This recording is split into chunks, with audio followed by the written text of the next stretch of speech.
10,000 gold போகுதுன்னு வச்சுக்கோங்களேன். நிறைய பேருடைய எக்ஸ்பெக்டேஷன் 10,000. என்னை பொறுத்தவரையும் 10,000 இந்த ரேலியில் போகவே போகாதுங்கிறது எப்போதுமே சொல்லுவேன். அதே இது 5 வருஷத்துல கோல்டுடைய ரிட்டர்ன் வந்து பார்த்தீங்கன்னா 15%. 10 வருஷம் எடுத்துக்கிட்டிங்கன்னா அது வந்து 10.5%. 15 வருஷம் எடுத்துக்கிட்டிங்கன்னா கிட்டத்தட்ட 10%. அப்போ இதுலேருந்து என்ன தெரியுதுன்னா, லாங் டேர்மில் வந்து கோல்டுனால 10%க்கு மேலே கோல்டுனால ரிட்டர்ன் கொடுக்க முடியாது. அதுதான் அந்த கமாடிட்டிக்கு இருக்கக்கூடிய ஸ்ட்ரென்த்து. என்னை பொறுத்தவரை அசட் அப்படின்னு சொன்னதாக இருந்ததுன்னா இட் ப்ரொடியூஸ் சம்திங். இப்போ கோல்டை பொறுத்தவரையும் அதில் என்ன பயன்பாடு என்ன இருக்குது? ஆனால் குளோபலி நிறைய கண்ட்ரீஸோட சென்ட்ரல் பேங்க்ஸே கோல்டை வாங்கி ஸ்டாக் பண்ணுறாங்க சார். அதான் எத்தனை பேர் அந்த தங்கத்தை விற்று அவங்களுடைய தேவையை பூர்த்தி பண்ணிப்பாங்க? ஆனால் பிளட்ஜ் பண்ணிக்கலாங்க சார். நம்ம ஜோசியக்கார மாதிரி எவனோத்தம் கூட சொல்கிறான், இவங்கெல்லாம் கிளி ஜோசியம் சொல்கிறாங்க அப்படின்னு சொல்லிட்டு. நான் கிளி ஜோசியம் கிடையாது, ஒன்றும் கிடையாது. இப்போ என்னுடைய இதை வந்து கவுண்டர் பண்ணுறாங்கன்னு வச்சுக்கோங்க யாராவது. Let them come with the number.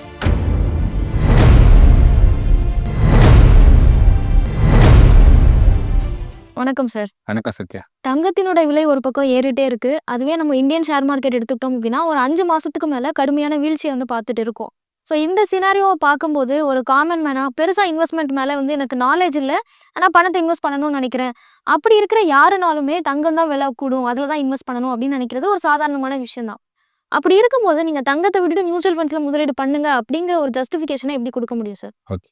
நார்மலாக ஒரு பொருள் வந்து இப்போ நீங்கள் கடைக்கு போகும்போது என்ன பண்ணுவீங்கன்னா, டிஸ்கவுண்ட்டில் இருந்ததுன்னா நார்மலாக வந்து பார்த்தா என்ன பண்ணுவாங்கன்னா, பை ஒன் கெட் ஒன்பாங்க. இன்றைக்கி வந்து 50% ஆஃப் அப்படின்னு போட்டிருப்பாங்க. நீங்கள் அங்கே பக்கத்தில் போய் பார்த்தீங்கன்னா என்ன போட்டிருப்பாங்கன்னா, நீங்கள் வந்து 3 ட்ரெஸ்ஸு வாங்கினா 3 ட்ரெஸ்ஸு ஃப்ரீ. அப்போ தான் வந்து 50%. 2 வாங்கினீங்கன்னா 40%, 1 வாங்கினீங்கன்னா 30% தான் அப்படின்னு அங்கே போட்டிருப்பாங்க. கரெக்டுங்களா?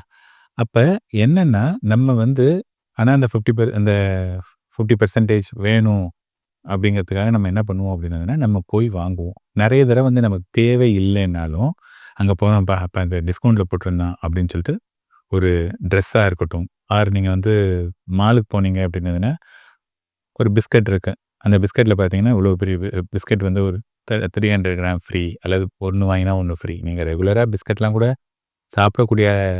சாப்பிடாத ஆளாக இருந்தால் கூட அதை பார்த்து நீங்கள் டெம்ப்ட் ஆகுது. ஸோ ஹியூமன் நேச்சர் வந்து என்னென்னு பார்த்தீங்கன்னா, எதெல்லாம் வந்து கம்மியாக இருக்கோ அதில் தான் வந்து வாங்கிறதுக்கு முயற்சி பண்ணுவாங்க, எக்ஸ்க்ளூடிங் கோல்டு.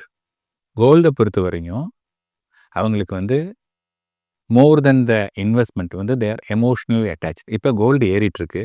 இப்போ அவங்களுடைய நினைப்பெல்லாம் என்ன? கோல்டு இன்னைக்கு 8,000 போயிட்டுருக்கா, நாளைக்கு 10,000 போயிடுச்சுன்னா என்ன பண்ணுறது? வாங்கணும். இன்னொன்று இப்போ இந்த 8,000 இப்போ நாளைக்கு 7,000 வருது, 6,000 வந்ததுன்னா இப்போ இறங்கியிருக்கு, கோல்டு எப்போ வேணாலும் மேலே ஏறிடும். கரெக்டாக? ஸோ கோல்டு கீழே இறங்கினா எப்போ வேணாலும் ஏறிடும். மேலே ஏறினதுன்னா இதை விட்டால் நமக்கு பிடிக்க முடியாது அப்படிங்கிறது தான் வந்து எல்லாருடைய நினைப்பும். இப்போ நம்ம என்னென்னா, இங்கே ஒரே ஒரு விஷயம் பார்க்கணும். தங்கம் வந்து முதலீடா இல்லது தங்கம் வந்து உபயோகிக்கிறதுக்கா அப்படிங்கிற 2 ஆங்கிள். நான் வந்து உபயோகம் அப்படின்னு சொன்னதாக இருந்ததுன்னா நான் வந்து வாங்கக்கூடாது அப்படின்னு நான் சொல்லவே மாட்டேன். ஏன்னா அது ஒருத்தருடைய பர்சனல் சாய்ஸ். இப்போ நீங்கள் வந்து எனக்கு நகை இல்லை, எனக்கு வந்து நகை வேணும், அதை நான் வேர் பண்ணிக்க போகிறேன், அல்லது கல்யாணத்துக்கு வேணும் அப்படின்னு சொன்னதுன்னா நீங்கள் பயன்பாட்டுக்காக நீங்கள் வாங்குறீங்கன்னா எப்போ வேணாலும் வாங்கிங்க, அது வந்து தப்பே கிடையாது. ஆனால் இன்றைக்கி இருக்கக்கூடிய தங்கம் 8,000 தங்கம் நாளைக்கு 10,000 போயிடும், 12,000 போயிடும் அப்படின்னு நீங்கள் பார்த்தீங்கன்னா அதை விட ஏதாவது பெட்டர் இன்வெஸ்ட்மெண்ட் இருக்கா, அதுதான் வந்து நம்ம பார்க்கணும். இப்போ இன்னொன்று வந்து என்னென்னா, நிறைய பேர் வந்து எனி இன்வெஸ்ட்மெண்ட் அதை வந்து ஒரு எமோஷ்னலாக பார்க்குறாங்க. இப்போ தங்கம் வந்து 40% ஏறி இருக்கு கண்டினியூஸாக. இன்றைக்கி வந்து 8,050 ரேட்டு. 8,050 வந்து பார்த்தீங்கன்னா கிட்டத்தட்ட 5,000 அண்ட் ஆட் 5,500 அந்த மாதிரி இருந்த ரூபாயிலேருந்து 8,000 ஏறி இருக்குது. 40%. இந்த 40%ங்கிறது வந்து நார்மலாக ஒரு ஸ்ட்ரெச்சில் வந்து தங்கம் வந்து ஏறவே ஏறாது. ஓகேங்களா? இதுக்கு முன்னாடி வந்து இப்போ ரீசன்ட் பாஸ்ட்டில் வந்து பார்த்தோன்னா இந்த கோவிட் போது தங்கம் கிட்டத்தட்ட 75% தங்கம் வந்து கண்டினியூஸாக ஏறினது. ஓகேயா? இப்போ கோவிடோடைய situation it is totally different. என்னையா யாரும் உயிரோடு இருப்பாங்களா இல்லையான்னு தெரியாது. அந்த என்டையர் திங் வாஸ் க்ளூமி. அதனால கோல்டு ப்ரைஸ் வந்து ஏறினது. இன்னைக்கு கோவிடோட கம்பேர் பண்ணும்போது நோவேர் கோவிடுக்கும் இதுக்கும் துளி கூட சம்பந்தமே கிடையாது. ஓகே, கொஞ்சம் வந்து ஓவரால் வந்து பிஸ்னஸ் இது எல்லாமே கொஞ்சம் டல்லா இருக்குங்கிறது மறுக்க முடியாத உண்மை. ஆனா, நம்ம பயப்படுற அளவுக்கு ஒண்ணுமே கிடையாது. ஆனா, அதிலேயே 40% வந்து கீழ வந்திருக்கு. இங்கேருந்து இப்ப நீங்க என்ன பார்க்கணும்னா, இந்த 40% ஆல்ரெடி ஏறியிருக்கு. இந்த 40 வந்து இங்கேருந்து வந்து பார்த்தீங்கன்னா, 8,000 வந்து 10,000 ஆகணும்னு வச்சுக்கங்களேன். எவ்வளவு ஏறணும் அப்படின்னு பார்த்தீங்கன்னா, 25% ஓகேங்களா?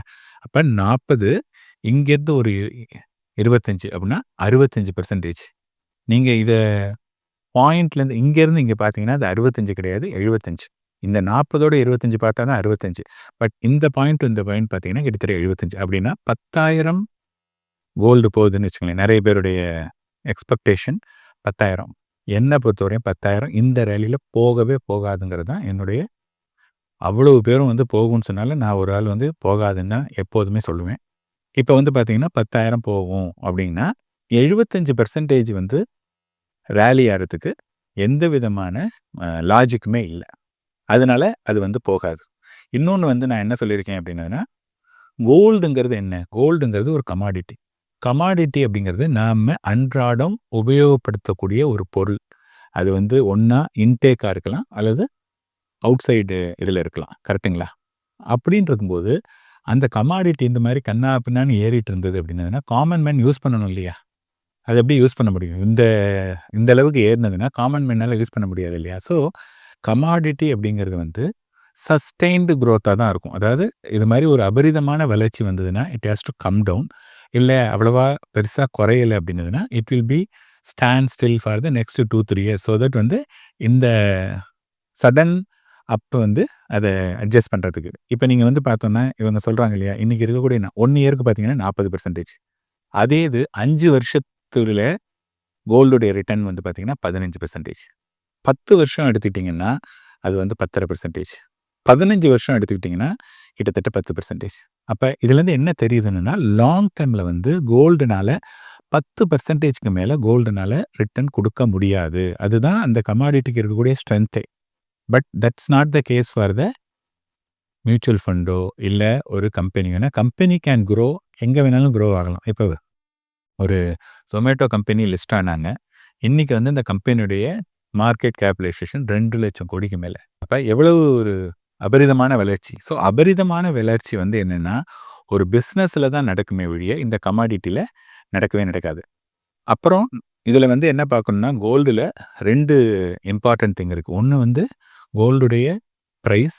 இன்னொன்னு வந்து பார்த்தோம்னா, ருப்பி வெர்சஸ் டாலர். இப்ப ருப்பி வெர்சஸ் டாலரும் ஆல்மோஸ்ட் ₹88 கிட்ட ₹87 வந்துருச்சு. அது வந்து பார்த்தீங்கன்னா, பயங்கரமான ஒரு குரோத். ஸோ, ருப்பி வந்து என்ன பொறுத்தவரையும் கீழ இறங்குறதுக்கான சான்சஸ் இருக்கு. இதுக்கு மேல 87, 88 மேபி அதுக்கு மேல போறதுக்கான சான்சஸ் ரொம்ப கம்மி. அப்ப ருப்பி வந்து கீழ வருது. இன்டர்நேஷனல் மார்க்கெட்ல 2,974 தான் வந்து கோல்டு ஏறுனது. இப்ப நேத்திக்கு கொஞ்சம் 2,900 விட நேத்து கீழ வந்தது. இன்னைக்கு திருப்பி ₹20 வந்து ஏறிடுச்சு. பட் ஸ்டில் வந்து பீக் டூ நவ் வந்து 2% வந்து இன்டர்நேஷனல் மார்க்கெட்ல வந்து கோல்டுடைய பிரைஸ் வந்து 2% டவுன் ஃப்ரம் த பீக். ஓகேயா? பட் இங்கேருந்து ஃபர்தரா கோல்டு வந்து ஏறுறதுக்கான இது கிடையாது. எப்ப பாசிபிள் அப்படின்னதுன்னா, பயங்கரமான வார். இப்ப இந்தியா, பாகிஸ்தான் வார். இன்னும் இந்த மாரி ஏதாவது நெறைய வார் வந்தது அப்படின்னதுன்னா, அது நடக்கலாம். பட் அதுக்கான சாத்தியக்கூறுகள் எதுவுமே இல்ல. கோல்டு வந்து ஒரு கமாடிட்டி அப்படின்னு மீன் பண்றீங்க. ஸோ அத ஒரு அசெட்டா நீங்க பார்க்கலையா சார்? இல்லங்க. அதான் சொன்னேனே. நான் அசெட்ட வந்து எப்படின்னா என்ன பொறுத்தவரையும் அசெட் அப்படின்னா, ஏன்னா டிபெண்ட்ஸ் ஒவ்வொருத்தருக்கும் வந்து ஒவ்வொரு விதமான பார்வைகள். என்ன பொறுத்தவரையும் அசெட் அப்படின்னு சொன்னதா இருந்ததுன்னா, இட் ப்ரொடியூஸ் சம்திங். அது ஏதாவது ஒண்ணு ப்ரொடியூஸ் பண்ணி, அதனால ஒரு எக்கனாமிக் ஆக்டிவிட்டி வந்து அதனால யாராவது பயன்பெறணும். இப்ப கோல்ட பொறுத்தவரையும், கோல்டு அதுல என்ன பயன்பாடு என்ன இருக்கு? கோல்ட் ஆனா குளோபலி நெறைய கண்ட்ரீஸோட சென்ட்ரல் பேங்க்ஸே கோல்ட வாங்கி ஸ்டாக் பண்றாங்க சார். அதான். அவங்க என்னத்துக்காக வாங்குறாங்க அப்படின்னதுன்னா, அவங்க வந்து ஒரு சேஃப்டிக்கு அப்படின்னு பார்த்தோம்னா, அவங்க வாங்கிக்கிறாங்க. இப்ப நீங்க அதாவது அத வாங்கி வச்சுக்கிட்டீங்க அப்படின்னதுன்னா, அத உபயோகப்படுத்தணும் இல்லையா? சேஃப்டிக்கு வாங்குறீங்க. இப்ப நீங்க தங்கமே நீங்க இப்ப ஃபார் எக்ஸாம்பிள் உங்க வீட்ல வந்து 30 சவரன் தங்கம் இருக்கு. For example. ஓகேங்களா? அதே சமயத்துல வந்து ஒரு ரூ. 10,00,000 மியூச்சுவல் ஃபண்ட்ல இருக்கு. ஒரு ரூ. 2,00,000 பேங்க்ல இருக்கு. அப்படின்னு இருக்கீங்க. ஒரு நிலமோ ஒண்ணு இருக்குன்னு வச்சுக்கங்களேன். இப்ப உங்களுக்கு மேரேஜ் அப்படின்னா, மேரேஜுக்கு வந்து ஒரு மேரேஜ் வேண்டாம். வேற ஏதாவது ஒண்ணு வச்சுக்கலாம். ஒரு செலவு ஒண்ணு வருது அப்படின்னதுன்னா, எத்தன பேரு இன்னைக்கு வந்து தங்கம் விலை ஏறி இருக்கு இல்லையா? நீங்க அப்படின்னா இந்த ஒரு வருஷத்திலேயே 40% இருக்கு. அப்ப நீங்க அதுக்கு முன்னாடி வாங்கியிருந்தீங்கன்னா, நீங்க இன்னும் நல்ல ப்ராஃபிட்ல இருப்பீங்க. அப்படின்னா, எத்தன பேரு அந்த தங்கத்த வித்து அவங்களுடைய தேவைய பூர்த்தி பண்ணிப்பாங்க? ஆனா பிளட்ஜ் பண்ணிக்கலாம்ல சார்? பிளட்ஜ் எவ்வளோ பண்ண முடியும்? பிளட்ஜுமே வந்து முதல்ல என்ன பண்ணுவாங்கன்னா, பிளட்ஜ் பண்ணணும்னா பிளட்ஜுக்கு வந்து காசு குடுக்கணும் இல்லையா? ஓகேங்க. அவங்க என்ன பண்ணுவாங்க முதல்ல, சார் மியூச்சுவல் ஃபண்ட் கொஞ்சம் இறங்கிட்டு இருக்கு அல்லது இவ்வளோ நாளா ரிட்டர்ன் குடுத்துருச்சு. தங்கம் ஏறிட்டு இருக்கிறதுனால மியூச்சுவல் ஃபண்ட நான் விக்கிறேன். ஃபிக்ஸட் டெபாசிட்ல உள்ளத எடுக்கிறேன். இத தான் வந்து எடுப்பாங்களே ஒழிய, இந்த தங்கத்த வந்து விக்கிறதுங்கிறதே நடக்காது. ரொம்ப ரொம்ப rare. Maximum they will go for a pledge. கரெக்ட்டா இல்லையா? ஓகே. இப்ப நான் என்ன சொல்ல வரேன், அதே சமயத்தில இப்ப மியூச்சுவல் ஃபண்ட்ல வந்து ரிட்டர்ன் கிடைச்சதுன்னா, பையன படிக்க வைக்கிறதுக்கு இது பண்ணுவாங்க, ஒரு வீட வாங்குறதுக்கு இது பண்ணுவாங்க, ஒரு ஃபாரின் ட்ரிப்புக்கு எடுத்துக்கலாம், நாளைக்கு ரிட்டயர்மென்ட்க்கு எடுத்துக்கலாம். தேர் ஆர் சோ மெனி கோல்ஸ வந்து இந்த இன்வெஸ்ட்மென்ட் வந்து மீட் அவுட் பண்ண முடியும். ஏன்னா, மியூச்சுவல் ஃபண்ட்ல பண்ணும்போது அங்க தேர் இஸ் நோ எமோஷன். புரியுதுங்களா? அங்க எமோஷனே கிடையாது. But when it comes to gold அப்படிங்கிறபோது, நீங்க கோல்ட குடுக்குறீங்க அப்படின்னதுனா, இண்டியன்ஸ் அவங்களுக்கு வந்து நான் தங்கத்த விக்கிறேன்னா, நான் எதையோ லூஸ் பண்றேன். அது வந்து நான் குடுக்கக்கூடாது அப்படிங்கிற மாரி அது வந்து they are so much emotionally connected with the gold. So, அதனால தான் நான் என்ன சொல்ல வரேன்னா, அது வந்து ஒரு இன்வெஸ்ட்மென்ட்டா என்னால என்னைக்குமே கருத முடியாது. It is only a commodity. So, people will have a difference opinion. But என்னுடைய ஆர்கியுமென்ட் வந்து என்னன்னா, it is backed by the data. நான் சும்மா ஜோசியக்காரன் மாரி எவனோ ஒருத்தன் கூட சொல்றான். இவங்கலாம் கிளி ஜோசியம் சொல்றாங்க அப்படின்னு சொல்லிட்டு. நான் கிளி ஜோசியமும் கிடையாது, ஒண்ணும் கிடையாது. இப்ப என்னுடைய இத வந்து கவுண்டர் பண்றாங்கன்னு வச்சுக்கோங்க யாராவது. Let them come with the number. நம்பர வச்சுட்டு, இல்ல இது மாரி வந்திருக்கு. ஒருத்தர் ஏறணும்னு சொல்றாங்க இல்லையா? இப்ப நான் வந்து ஏறாது அப்படின்னு சொல்றேன் இல்லையா? யாராவது ஒருத்தர் ஏறும் அப்படின்னு சொன்னதுன்னா, அதுக்கான என்ன ரீசன்னு சொல்லணும். சும்மா சென்ட்ரல் பேங்க் வாங்குறாங்க, வேர்ல்ட்ல எல்லாருமே தங்கத்த வாங்கிக்கிறாங்க. இதெல்லாம் வந்து these are all the general இது. நான் வந்து பேக் பை டேட்டா. இவ்வளோ நாளா ஏன் ஏறி இருக்கு? என்ன எதனால ஏறி இருக்கு? எதனால இறங்கியிருக்குங்கிறது டேட்டா வச்சு சொல்றேன். ஸோ, என்ன பொறுத்தவரை என்னன்னா, அத முதலீடா கருத முடியாது. ஏன்னா, எனக்கு வந்து தேர் இஸ் அன் அல்டர்னேட்டிவ் வேர் ஃபுல்லா வந்து எனக்கு ஃப்ளெக்சிபிலிட்டி இருக்கு. எப்ப வேணாலும் நான் வித்துக்கலாம். அதிக ரிட்டர்ன் இருக்கும் அப்படிங்கும்போது, I always prefer a mutual fund. அத உடனே இதுக்கும் என்ன சொல்லுவாங்க, அவர் மியூச்சுவல் ஃபண்ட் டிஸ்ட்ரிபியூட்டர். அதனால மியூச்சுவல் ஃபண்ட பத்தி நான் என்னுடைய ரோல் வந்து மோர் தென் எனிதிங். நான் ஒரு கிளையன்ட் வந்தாங்கன்னா, அவங்களுக்கு வெல்த்த கிரியேட் பண்ணணும். I find mutual fund will be the better. ஒருத்தர் கமெண்ட் போட்டிருக்காரு. அவருக்கு தங்கம் வந்து தங்கத்துக்கு அவரு கமிஷன் குடுத்தாருன்னா, தங்கம் நல்லதுன்னு சொல்லுவாரு. நான் இப்ப எழுதி வச்சுங்க, தங்கம் நல்லதுன்னு என்னைக்குமே நான் சொல்ல மாட்டேன். இன்ஃபேக்ட் என்னுடைய ட்விட்டர் எக்ஸ்ல நான் போட்டிருக்கேன். Gold is only for consumption. It is never ever be an investment. ரொம்ப கிளியரா 5 வருஷத்துக்கு முன்னாடியே போட்டு ஒட்டி வச்சிருக்கேன். அதனால அது என்னைக்குமே சொல்ல மாட்டேன். இந்தியன்ஸ் வந்து கோல்ட வந்து பெருசா சேல் பண்ண மாட்டாங்க. வச்சுட்டே இருப்பாங்க அப்படின்னு சொன்னீங்க. அது ஒரு நல்ல இன்வெஸ்ட்மென்ட் ப்ராடக்ட்டா? இல்ல அது வளரும், அது வேல்யூபிளான ப்ராடக்ட்ன்னு நெனைக்கிறதுனால தானே சார் அத விக்க மாட்றாங்க. இப்ப நான் வித்தேன்னா அது இன்னும் ஏறும். அதனால இப்ப விக்கக்கூடாதுன்னு நெனைக்கிறாங்க. ஸோ அந்த வேல்யூபிளா நெனைக்கிறதுனால தான் விக்க மாட்றாங்க. அத எப்படி நீங்க சொல்ல முடியும்? இல்லங்க. இப்ப எதுக்கு வாங்குறோம்? இப்ப ஃபார் எக்ஸாம்பிள் நீங்க வாங்குறீங்க. நீங்க ஒரு அசெட் வாங்குறீங்க. அது வந்து உங்கள பொறுத்தவரை அது ஏறிட்டே இருக்கு. அப்படின்னா, என்னைக்கு அத வித்து என்னைக்கு பைசா இது பண்ணுவீங்க? சம் பாயிண்ட் ஆஃப் டைம் கரெக்ட்டா? நீங்க ஒரு ஒரு இன்வெஸ்ட் பண்றீங்க. இன்னைக்கு எதுக்காக முதல்ல இன்வெஸ்ட் பண்றோம் அப்படின்னதுன்னா, இன்னைக்கு இருக்கக்கூடிய தேவைய விட, ஃபியூச்சர்ல அதோடைய தேவை ஜாஸ்தி. ஃபார் எக்ஸாம்பிள் இன்னைக்கு ஒரு எஜுகேஷன், ஒரு ஸ்கூல் எஜுகேஷன் வந்து வெறும் ஒரு ரூ. 50,000 ரூ. 1,00,000 தான் ஸ்கூல் எஜுகேஷன் அப்படின்னதுன்னா, ஒரு இன்ஜினியரிங் காலேஜுக்கு வருஷத்துக்கே ரூ. 5,00,000. மெடிக்கல் காலேஜுக்கு வருஷத்துக்கே ரூ. 25,00,000. கல்யாணத்துக்கு ஒரு கல்யாணத்துக்கு ரூ. 50,00,000, ரூ. 1,00,00,000. அப்ப இன்றைய தேவைய விட ஃபியூச்சருடைய தேவை வந்து ஜாஸ்தி அப்படின்னா, நான் இன்னைக்கு ஒரு பொருள வந்து முதலீடு பண்றேன். அந்த முதலீடு வந்து பெருசா வளர்ந்ததுன்னா, I can meet out those expense. இதுதான் வந்து முதலீடுடைய தாரக மந்திரமே. இதுதான் வந்து பேஸ். இப்ப நீங்க என்ன சொல்றீங்க? தங்கம் விலை ஏறுது. நீங்க தங்கம் விலை ஏறுதுங்கிறீங்க. இப்ப மியூச்சுவல் ஃபண்ட்ல விலை ஏறவே இல்லையா? இப்ப இந்த 20% மட்டும் தான் உங்களுக்கு கண்ணுக்கு தெரியுது. அந்த 20% ஃபால்லயுமே லாஸ்ட் 10 வருஷத்துல 20% ரிட்டர்ன் குடுத்திருக்கு. After this fall. புரியுதுங்களா? இப்ப என்னன்னா, அந்த தங்கம் விலை ஏறுதுன்னா, விலை ஏறிட்டே இருக்குன்னு வச்சுக்கங்களேன். ஓகே. ஏதோ கொஞ்சமோ நெஞ்சமோ ஏறுது. அப்ப நீங்க வந்து விற்கவே மாட்டீங்க. என்னைக்கு அந்த தங்கத்த விப்பீங்க? அது அசட்டா அடுத்தடுத்த ஜெனரேஷன்க்கு கடத்திட்டே போறாங்க சார். அதாங்க யாராவது ஒருத்தர் விக்கணும் இல்லையா? அப்ப வந்து இதே பெர்சன் என்ன தெரியுமா சொல்றாங்க? சார் என்ட்ட பணம் இல்ல. படிக்க வைக்கிறதுக்கு அது இல்லங்கிறாங்க. கோல்டு வச்சிருக்கேன். கோல்டு இருக்கு சார். அது விக்க மாட்டான். அப்புறம் என்ன யூஸ்? நீங்க வந்து ஒரு ஒரு இதோடைய வேல்யூ இதே இது நீங்க இத விக்க மாட்டேங்கிறீங்க இல்லையா? அப்ப மியூச்சுவல் ஃபண்ட்ல மட்டும் இப்ப நீங்க வந்து சென்செக்ஸ் இருக்கு இல்லையா? சென்செக்ஸ்ங்கிறது வந்து 79, 80ல 100 பாயிண்ட்ல ஸ்டார்ட் ஆனது.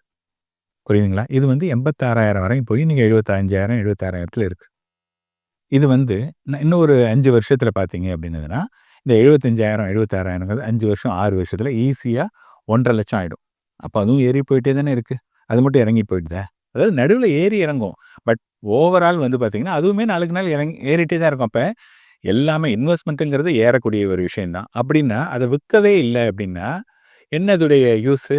சம் பாயிண்ட் ஆஃப் டைம் வந்து ஓகே நீங்க இந்த ஜெனரேஷனுக்கு குடுத்துக்கிறீங்க. நீங்க விக்கல.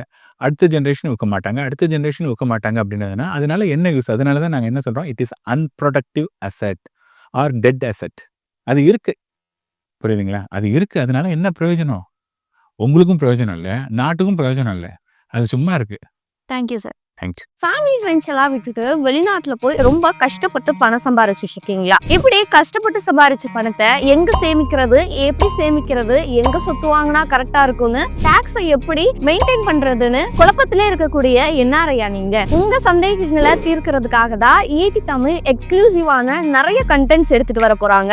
இதை மிஸ் பண்ணாம நீங்க பார்க்கணும் அப்படின்னா ஸ்கிரீன்ல தெரியக்கூடிய வாட்ஸ்அப் நம்பரை கான்டாக்ட் பண்ணுங்க.